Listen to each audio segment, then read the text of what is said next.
College کی جو literary society تھی اس کا میں صدر تھا، اور سارے اور باقی سارے شوق جو ہوتے ہیں اس وقت، فلمیں دیکھنا اور سارا کچھ کرنا، تو نمبر اتنے اچھا فلمیں دیکھتے رہے ہیں آپ؟ وہ تو ظاہر ہے میں نے سب کچھ کیا ہے، سمجھ جو ایک بچے کو، جو ایک لڑکے کو، یا جو ایک نوجوان کو انگریزی فلمیں بھی آتی تھی آپ کے؟ انگریزی فلمیں بھی جی آتی تھی اس زمانے میں جی ہاں، اور وہ بھی سنیما میں ظاہر ہے وہ اپنے مزہ آتا تھا فلمیں دیکھنے کا. تو انجینئرنگ کا سفر میرا ذرا لمبا ہے، میرے ایف ایس سی میں اتنے اچھے نمبر نہیں آئے، تو پھر کسی نے والد صاحب کو مشورہ دیا کہ ان کو وہ رسول کالج میں داخل کروا دیں. ٹھیک. تو میں وہاں ہو گیا داخل، وہاں ایسوسیٹ انجینئرنگ کا جو ڈپلوما ہوتا ہے وہ کیا، اور اس کا یہ ہوا کہ مجھے جاب فوراً مل گئی. پھر میں نے اے ایم آئی کی، پھر میں نے ایم آئی کی یو کے سے، اور اس کے بعد پھر میں نے بڑی اچھی اچھی جگہ پہ بہت ہی اچھی بڑی بڑی کمپنیز میں جابس کی، امریکن ایئر فورس کے ساتھ کام کیا. تو وہ مجھے پروفیشنل لائف میں تو مجھے کوئی نہ کبھی مسئلہ ہوا جابس کا، نہ کوئی ہو. انجینئرنگ کس شعبے میں تھی آپ کی؟ Civil engineering. اچھا اچھا، بالکل صحیح. تو اسلام آباد کب آئے؟ اسلام آباد میں نے آیا تھا 78 میں شاید میں نے جاب شروع کی تھی یہاں، اور اس کے بعد میں 82 تک یہاں رہا. پھر میں ملک سے باہر چلا گیا تھا مڈل ایسٹ میں، اور پھر میں وہاں پہ جو فرسٹ گلف وار تھی مثلاً، تب میں امریکن ایئر فورس سے جاب کر رہا تھا. ٹھیک. تو وہ سب بھی میں نے دیکھی، بڑے قریب سے دیکھی. وہ ایک بڑی، اگر میں وہ ساری یادداشتیں لکھوں تو پورے اس میں. تو ارادہ ہے آپ کا یادداشتیں لکھنے کا؟ ارادہ تو کبھی بنتا ہے، کبھی اب تو کافی چیزیں بھولتا جا رہا ہوں، تو دیکھیں شاید کبھی. تو گلف وار کا کیا ایسا جو آپ کبھی نہیں بھولتے، ایسا کیا تھا خاص؟ گلف وار میں ایک تو یہ ہے کہ ہمارے یہاں چونکہ لوگوں کو اصل حقائق کا پتہ نہیں ہوتا نا. مثلا فرسٹ گلف وار میں جو ہمیں وہاں تھا کہ آپ کو جب آپ ایک چیز کے اندر ہوں نا، مثلا میں جو ان کا کہہ لیں کہ ہیڈ کوارٹر تھا جہاں سے یہ سارے آپریشن وغیرہ ہوتے تھے، اس کے اندر ہی میری جاب تھی. کس جگہ؟ سم ویئر ان مڈل ایسٹ کہہ لیں. اچھا بالکل ٹھیک. تو وہ سب چیزیں آپ کو پتہ ہوتی ہیں. یہاں لوگ پریشان ہوتے ہیں پیچھے، پتہ نہیں کیا ہو جائے گا. ہمیں پتہ تھا کیا ہونا ہے، اور بعد میں بھی کیا ہونا ہے سارا. آپ کو کیسے پتا تھا؟ اس لیے کہ آپ ایک جگہ اندر ہے، آپ کو ظاہر ہے، اور آپ کا رابطہ ہے دنیا کے مختلف ملکوں سے، یورپین کنٹری سے، امریکن جو پروفیشنل ہیں ان کے ساتھ سارا، تو پتہ ہی ہوتا ہے میرے خیال میں. تو واپسی کب ہوئی آپ کی وہاں سے گلف سے؟ واپسی میری شاید 93 میں واپس آ گیا تھا. اچھا. جی ہاں. پھر اس کے بعد میں میرپور رہا ہوں کافی سال، میرپور آزاد کشمیر میں، چونکہ وائف وہاں پہ یونیورسٹی میں پڑھاتی تھی، پروفیسر تھی، تو وہاں رہا. پھر وہاں سے میں پنڈی، پھر میں نے سوچا بچے یہاں پڑھتے تھے یونیورسٹی میں، تو میں نے سوچا ہم یہیں سیٹل ہو جاتے ہیں. ویسے ہی پنڈی سے میں جیسے میں نے جاب اسلام آباد سے شروع کی، اس سے پہلے کالج کے زمانے سے میرا پنڈی آنا جانا تھا، اور یہاں کے ادبی حلقوں میں آنا جانا دوستوں کے ساتھ. اگرچہ میں بہت کم آتا جاتا ہوں ادبی حلقوں میں، لیکن تھا. تو پنڈی مجھے ذرا مانوس تھا، شروع سے لگتا تھا ادبی حوالے سے بھی، اس طرح بھی. تو ادبی حلقوں میں کیوں کم آنا جانا تھا آپ کا؟ بس یہ میرے مزاج کا ایسا نہیں ہے. مجھے زیادہ دلچسپی یہ ہے کہ میں بس اپنے کام کروں. لکھنے پڑھنے سے زیادہ دلچسپی ہے، بجائے اس کے کہ میں زیادہ. تو آپ کی پہلی جو نظم یا غزل یا کوئی کلام آپ کا کب چھپا اور کہاں چھپا؟ ویسے تو جب آپ کالج میں ہوتے ہیں تو کالج کے میگزین میں آپ کی چیزیں چھپتی ہیں، لیکن ان کو میں باقاعدہ اس طرح نہیں سمجھتا. پہلی جو باقاعدہ نظم ہے میرے خیال میں، جیسے میں نے کہا کہ 7ویں جماعت سے تو مجھے یہ شعور ہو گیا کہ لکھنا کیا ہوتا ہے اور کیا لکھنا چاہیے.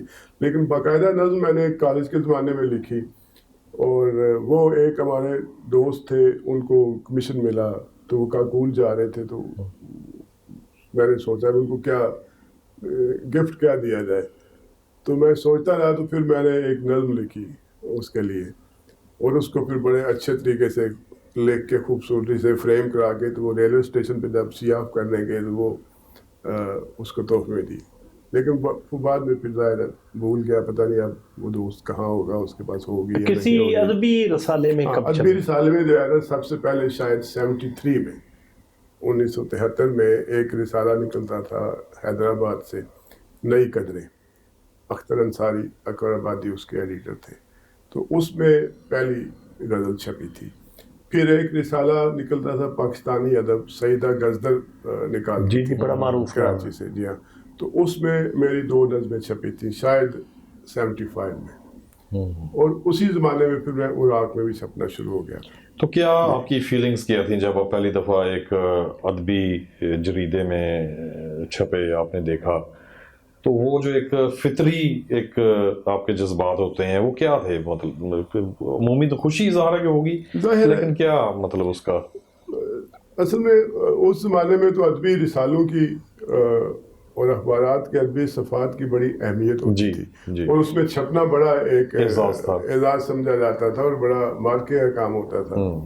لیکن میں اس لحاظ سے خوش قسمت ہوں کہ میں اس وقت بغیر کسی کہہ لیں کسی کی سفارش کے یا کسی کے میں نے اپنی کوئی چیز بھیجی اور وہ چھپ گئی، اور جب چھپ گئی تو پھر ایک سلسلہ چل پڑتا ہے.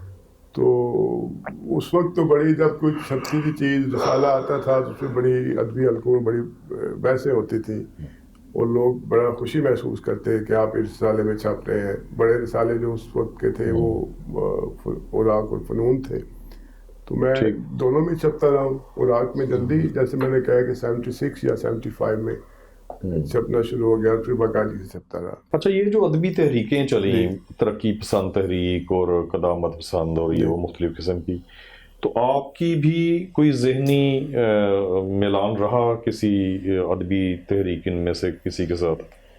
دیکھیں، یا آپ ایکٹیو حصہ رہے ان کا؟ دیکھیں میرے خیال میں تو کوئی بھی لکھنے والا جو ہوتا ہے نا، وہ میرا نظریہ تھوڑا سا مختلف ہے. یعنی میں اپنے اوپر کوئی لیبل لگانے کا قائل نہیں ہوں.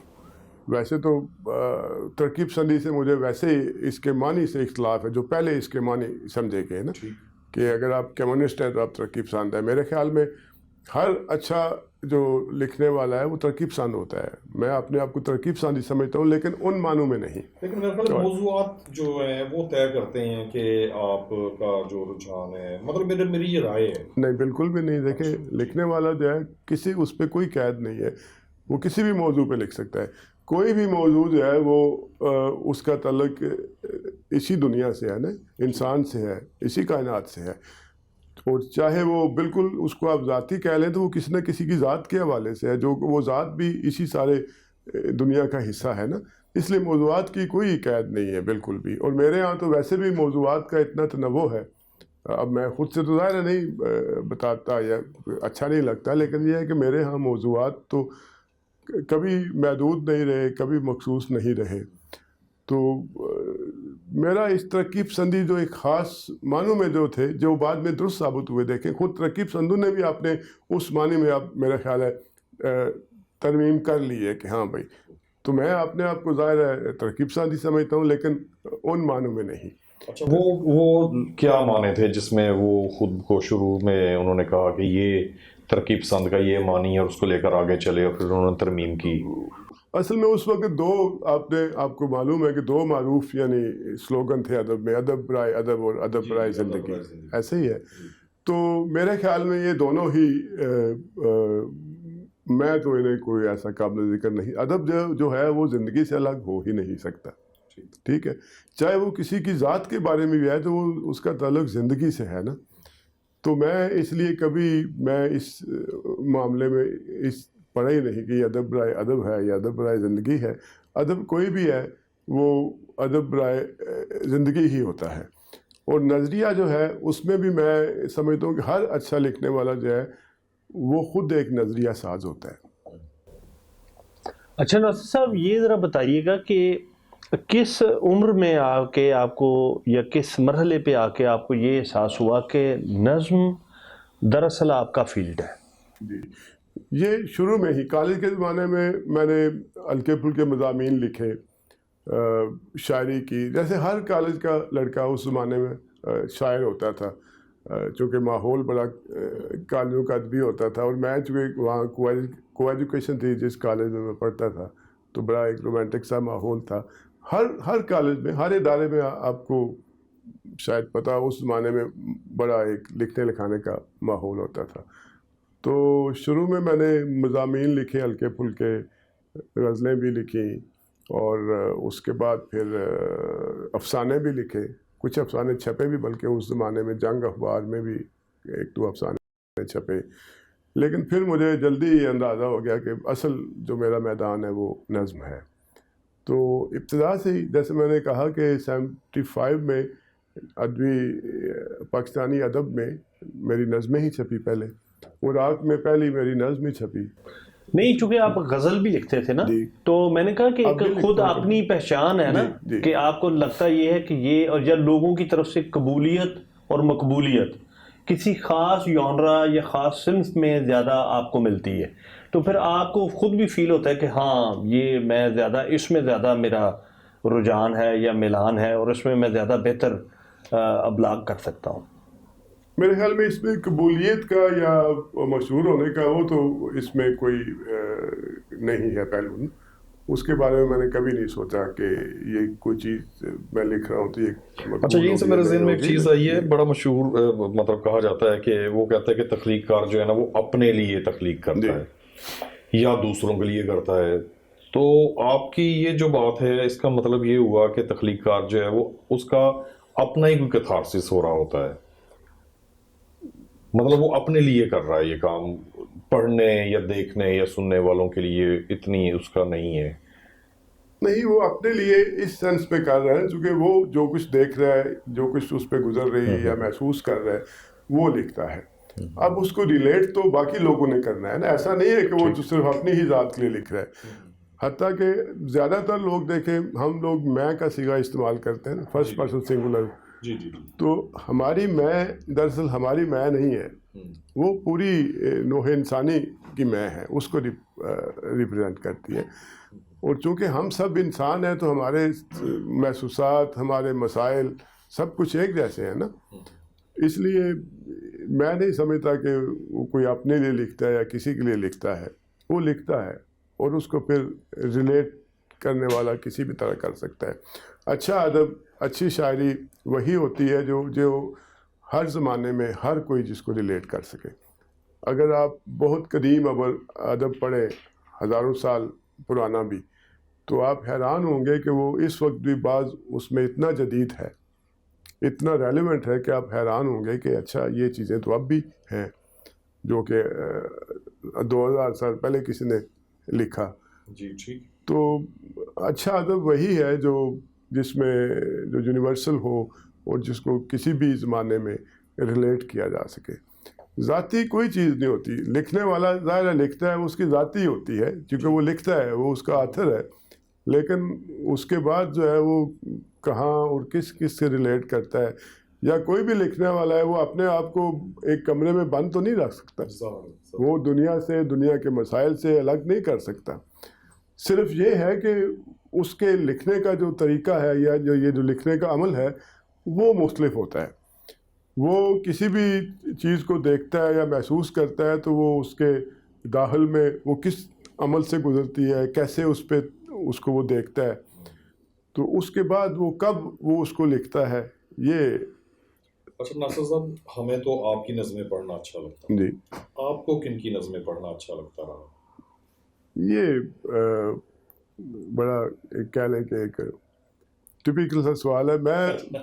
میں اس طرح سے نام لینے کا قائل نہیں جیسے لوگ رٹے رٹائے نام بول لیتے ہیں نا. میں دنیا کا کوئی بھی ادب ہو، کوئی بھی شاعری ہو، جو مجھے اچھی لگے، جو مجھے پسند آئے، میں پڑھتا ہوں. نہیں، کلاسیکل شعراء میں مطلب کس کو؟ کلاسیکل تو ہم سب تقریباً پڑھ لیتے ہیں. بہت ہمارے جو میرے دور کے آدمی، ہم تو بنیادی طور پر چونکہ لکھنے پڑھنے سے ہی آگے آئے یا پھر رسالوں میں چھپنے سے، تو وہ ہم اس وقت جو کتاب میسر وہ پڑھ لیتے ہیں. کلاسیکل ہم اس وقت ہی پڑھ لیتے ہیں، بالکل ابتدا میں ہی. ٹھیک ہے نا. اور اب کلاسیکل کو پڑھنے کا مطلب یہ ہے کہ آپ دوبارہ اگر آپ کا دل کرے تو آپ کو نکال کے پڑھ لیں، ورنہ نہیں. آگے چلنا چاہیے. اور دوسرا یہ بھی ہے کہ ایک وقت میں آپ کو ایک شاعر یا ادیب اچھا لگ رہا ہے، تو جب آپ تھوڑا سا آگے آتے ہیں نا، پھر وہ آپ کو وہ اچھا لگنے لگتا ہے. پھر آپ تھوڑا اور آگے آتے ہیں، جوں آپ کا اپنا ویژن بڑھتا جاتا ہے، اپنا مطالعہ اور اپنا مشاہدہ، اپنا تجربہ بڑھتا جاتا ہے، تو پھر بہت سے لوگ پیچھے رہ جاتے ہیں. اور ایک وقت آتا ہے کہ میرے خیال میں بس آپ خود ہی ہوتے ہیں. بالکل سر.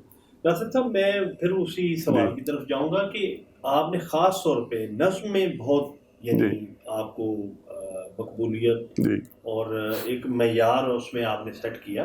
یعنی ایک ہوتا ہے نا کہ خود ایک تخلیق کار کو خود تھوڑا سا احساس ہوتا ہے کہ یہ اس میں خود وہ بہت کمفرٹیبل یا فیل کرتا ہے کہ اس میں اس کے پاس زیادہ مارجن ہے کہنے کا.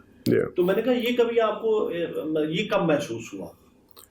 یہ بالکل ابتدا میں ہی مجھے یہ پتہ چل گیا تھا کہ جو آج کا انسان ہے اس نے جو لکھنا ہے اس کے لیے نظم جو ہے وہ بہترین ایک میڈیم ہے. جو دوسری بہت سی اصناف ہیں دوسری لکھنے کی تو وہ ساتھ اس طرح نہیں دے سکتی. تو نظم یہ زیادہ کھلا میدان ہے.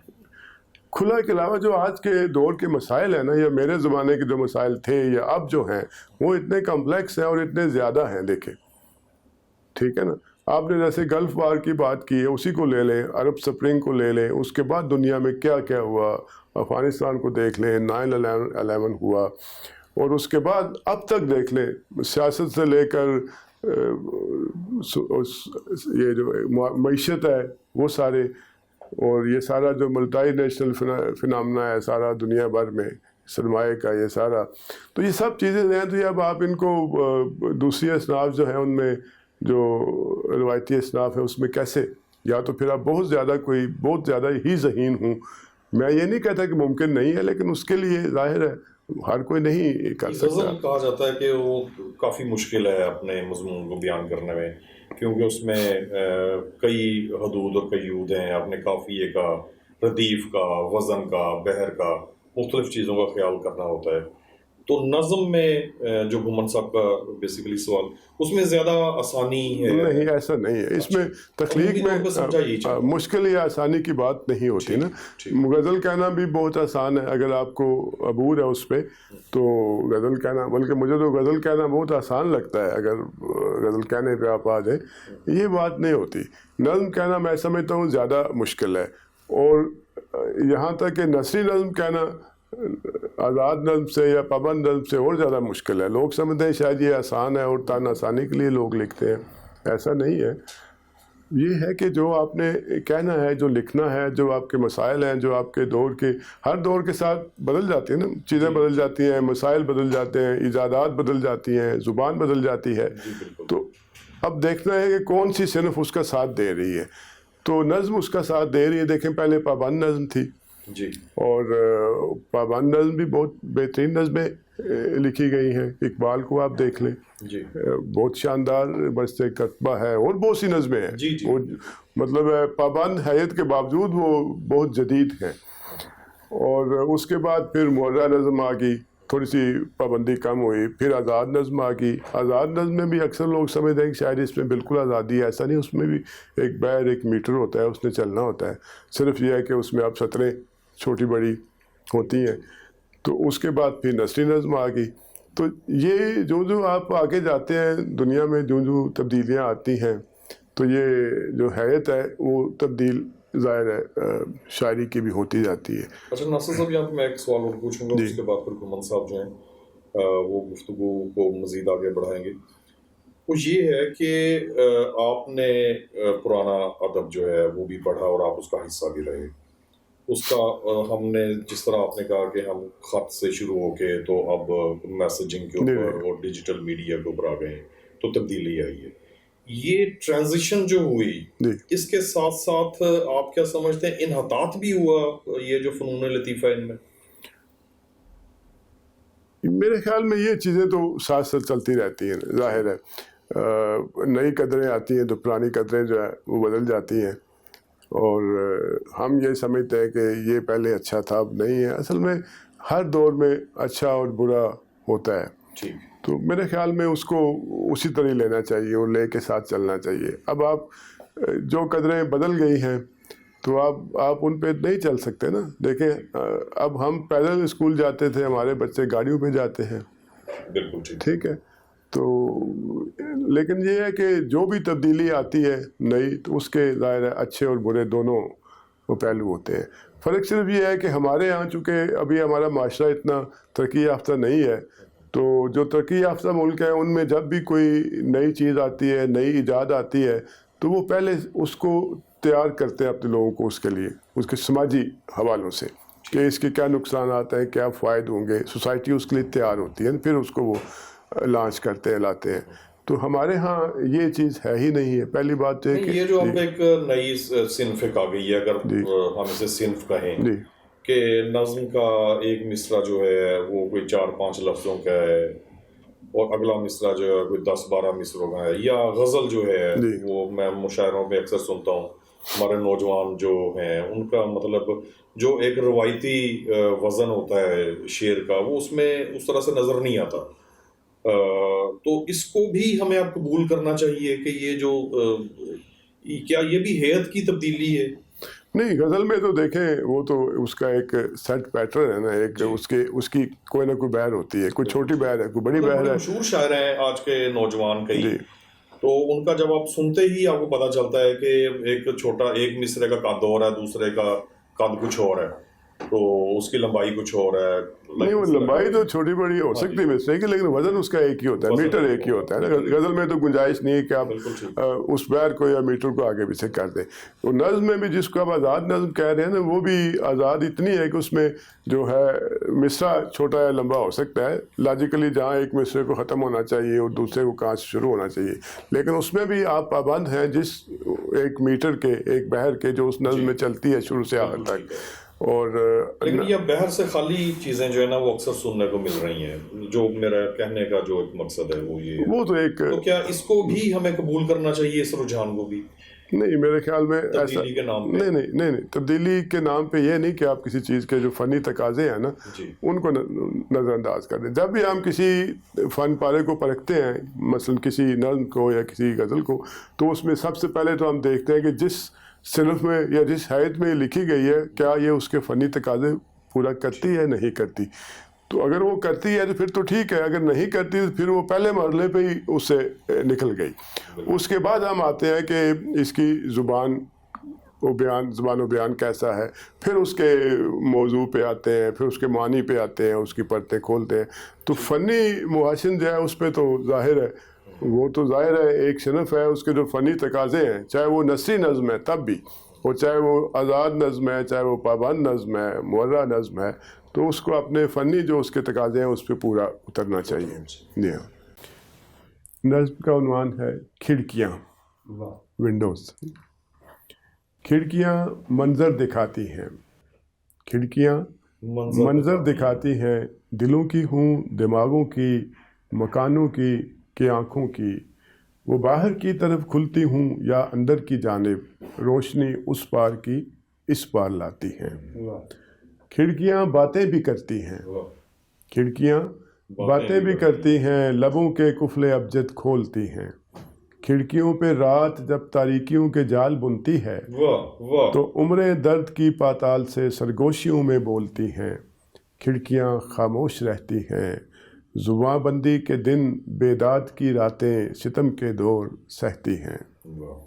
کھڑکیاں صدیوں کے خوابوں کی کہانی ہیں، کھڑکیاں صدیوں کے خوابوں کی کہانی ہیں، فصیلوں آنگنوں اجڑے مکانوں کی گواہی ہیں. ازل سے وقت کے جبری تسلسل میں تھکن سے چرچراتے زنگ آلودہ زمانوں کی گواہی ہیں. کھڑکیاں عورت کا دل رکھتی ہیں، کھڑکیاں عورت کا دل رکھتی ہیں، خوشبو دھوپ بارش چاند کی کرنیں ہوا کے ایک جھونکے سے بدن کے موسموں پر کھول دیتی ہیں. اڑا کر کاغذی پیکر انوکھی خواہشوں میں زندگی کو رول دیتی ہیں. کھڑکیوں کے سامنے جب تتلیاں پرواز کرتی ہیں، تو شیشوں سے لگی آنکھوں میں یادوں کی دوپہریں بھیگ جاتی ہیں.